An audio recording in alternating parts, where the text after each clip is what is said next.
ठाकरे बंधूंच्या युतीबाबत एक मोठी बातमी समोर येते। मराठीचा विजयी मेळावा केवळ मराठी पुरताच होता, त्याचा राजकारणाशी काहीही संबंध नाही, असं स्पष्टीकरण राज ठाकरे यांनी दिलंय।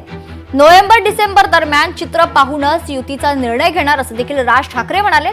इगतपुरीतील अनौपचारिक गप्पा दरम्यान राज ठाकरेंनी हे मोठं विधान केलंय। या संदर्भात महत्त्वाची माहिती सूत्रांकडून समोर येते। राज ठाकरेंच्या विधानानंतर ठाकरे बंधूंच्या युतीचा सस्पेन्स आता आणखीन वाढलाय। ठाकरेंच्या शिवसेनेकडून युतीबाबत टाळी दिलेली, त्यानंतर अशी टाळी दिलेली असताना आता मनसेकडून सावध पवित्र आपल्याला पाहायला मिळतोय।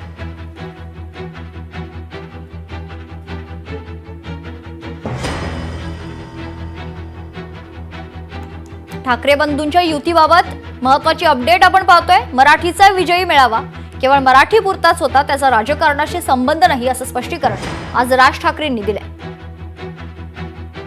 या संदर्भात खरं तर सविस्तर माहिती जाणून घेऊयात। आमचे प्रतिनिधी महेश महाले आपल्यासोबत जोडले जातात। महेश, काय सविस्तर माहिती आहे? अनौपचारिक जेव्हा गप्पा होत होते तेव्हा राज ठाकरेंनी हे महत्त्वाचं विधान केलेलं आहे। युती संदर्भात नोव्हेंबर-डिसेंबर मध्ये जी काही परिस्थिती असेल त्या हिशोबानेच त्या अनुषंगाने निर्णय घेतला जाईल असं राज ठाकरे म्हणाले।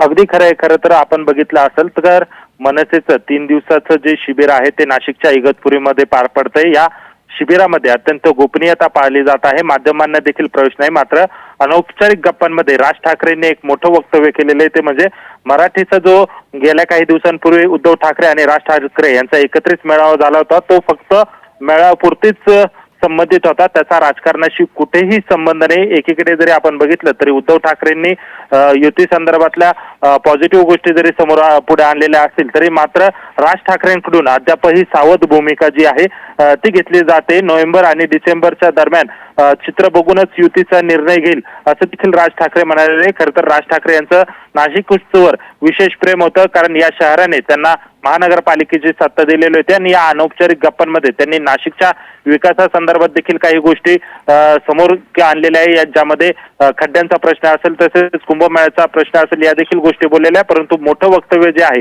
ते एकच आहे, ते म्हणजे मराठीचा विजयी मेळावा हा केवळ मराठी पुरताच होता, त्याचा राजकारणाशी संबंध जोडू नये असं वक्तव्य जे आहे ते अनौपचारिक गप्पांमधून त्यांनी केलेलं आहे। त्यामुळे एकूणच युतीच्या ज्या संदर्भातल्या ज्या चर्चा होत्या त्यांना आता कुठेतरी ब्रेक लागल्याचं आपल्याला बघायला मिळतंय, कारण हे सगळे जे चित्र आहे आता या शिबिरामध्ये देखील पदाधिकाऱ्यांसोबत देखील ते हितगुज करणार आहे, पदाधिकाऱ्यांची मतं जाणून घेणार आहे, त्यानंतरच खरं तर याच्यावर निर्णय होईल। मात्र सध्या तरी राज ठाकरेंकडून सावध पवित्रा घेतला गेल्याचं आपल्याला बघायला मिळतंय। निश्चित धन्यवाद महेश, आपण दिलेल्या सविस्तर माहितीसाठी।